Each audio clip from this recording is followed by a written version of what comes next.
আসলে মাছ গোশ খাতে খাতে সত্যি কিন্তু মানে একদম অনিচ্ছা হয়ে গেছে, তো ভাবলাম একটু ঘন ঘন করে টক ডাল রান্না করি।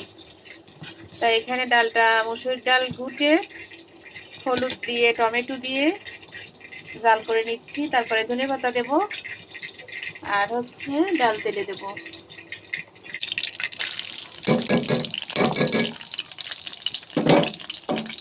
মশলা বাটা তরকারি মানে বোনা টাইপের এগুলা খুবই পছন্দ, তাই সেই মানুষের বিরক্ত হয়ে গেছে সেই মশলা বাটা তরকারি, আর ভালো লাগতেছে না।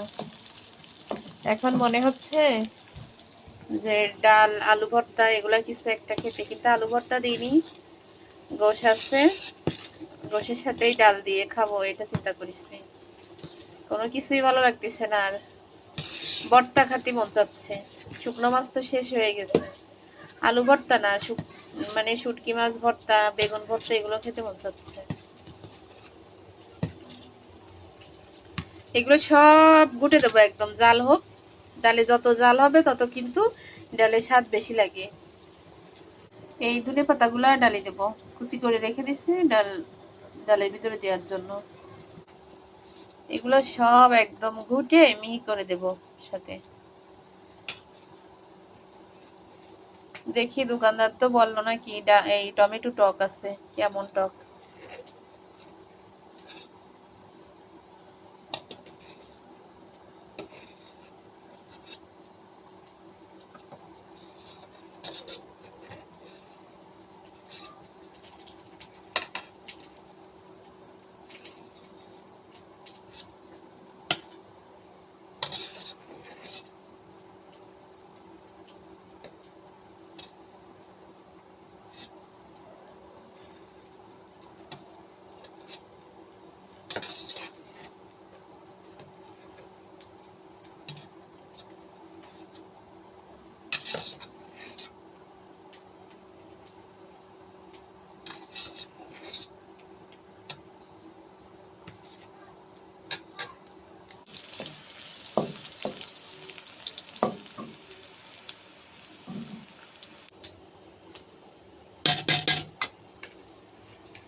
ডালটা কিন্তু অনেক ঘন ঘন হয়েছে, দেখছেন, অনেক ঘন ঘন হয়েছে।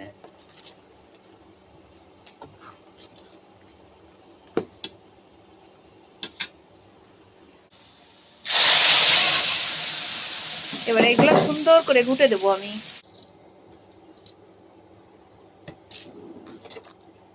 একদম ঘন ঘন হয়েছে।